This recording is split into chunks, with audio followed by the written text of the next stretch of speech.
You guys got questions? Well, I've got answers. You guys are watching Ask Stan the Man. How you guys doing again? My name is Stan Banks with T-Shirt Side Hustle, and I help people start T-shirt businesses from home. And today, I'm going to be answering one of you guys' questions, so stick around, because right after the intro, we're going to get to it.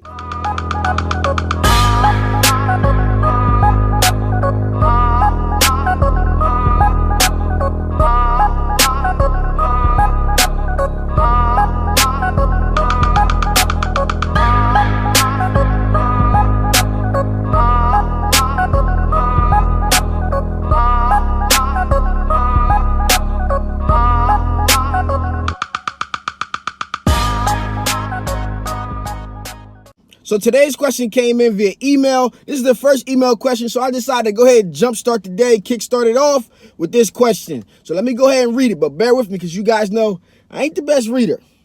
My question is, I have heard people say that most designs are limited or should be limited to 12 by 12 design space. What are your thoughts on that? Is it more based on the design or ironing out? From my perspective, it looked like your Bad Boys Chicago Bulls shirt was probably 14 inches in width.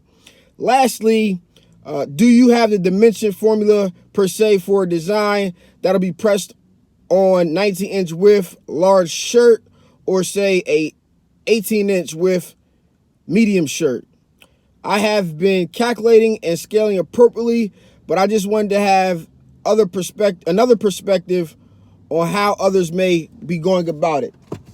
All right, now I have a very, very old video over on YouTube where I talk about sizing. It's an old video. It doesn't have a lot of views. It should, because I get this question a lot. So what I might do is either I'll re-upload that video, or what I'll probably do is I may re-record that video. I'll decide that later, but I'm going to go ahead in the description on this video and put a link to that video so that you can watch it in full. But my answer is very, very simple. That 12 by 12 is standard because of screen printing. In the olden days, you got one screen. People didn't want to pay multiple dollars for screens. And in the old days, it took a lot to actually get that screen prepped and stuff like that. So if you look at this picture that I'm going to pop up right here, this is what they used to have to do in order to line it up. They had like a light table, and they had like custom text, and they had to like lay these things out. So you could only get one screen. It wasn't a different size for this size shirt, a different size for that size shirt. You had one shot. And then let alone if you're the screen printer, you make a mistake.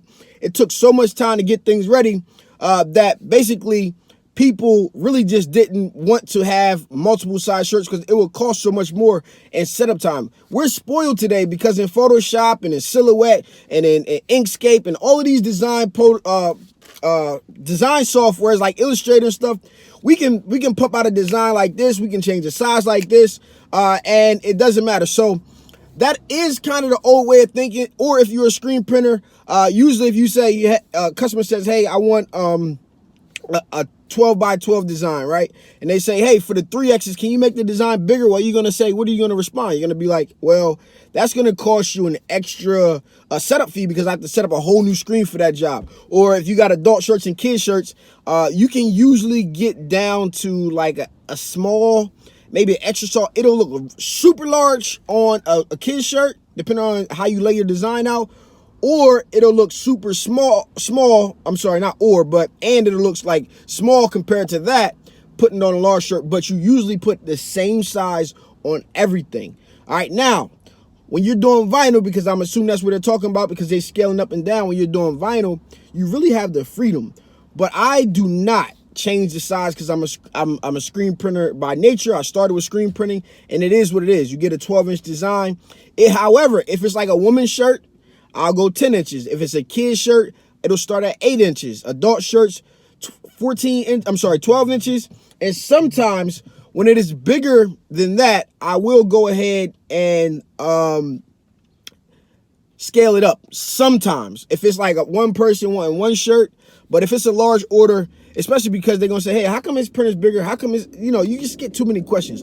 Everything gets the same size. And if it's anything under that, what I do is I measure from here to here, all right, and say this was 14 inches, I would subtract 2, and that would give you, this is actually a 12-inch, so that'll give you a perfect 12-inch design. But let's say you were doing like a kid's onesie or something, and it came to 6 inches. I would subtract 2 inches because that's the first 2 inches is gonna fall under the armpit here, like right here, right? If you put your arm down, you can no longer see it, so it'll fall under the armpit. So I'll subtract 2 inches, an inch from both sides, and then I'll go with that design. But I'll look at the ruler and say, that was an 8-inch wide shirt. I'm going to 6. Does that look good? Can I make it a little smaller or bigger? What should I do? You know what I mean? So it is a judgment call when you're working with things outside of t-shirts, but that is an old way of thinking of the standard 12 by 12 design. And honestly, you can go 12 by 14. I believe that Bull's design was taller than it was wide. And sometimes that'll also make it appear bigger because it was maybe this was maybe 11 by 11 and then the words were made it like a lot larger or taller. But basically, you can just kind of adjust and get a feel for it. But I'm going to make sure I link that video up down in the description, and you should definitely check it out. And I may re-upload it because a lot of people have this question, or I'll decide whether or not to reshoot it and explain it. I'm gonna watch it myself and see how thorough it was, and if I have anything now a year or so later to add to it. All right, so this is day 3.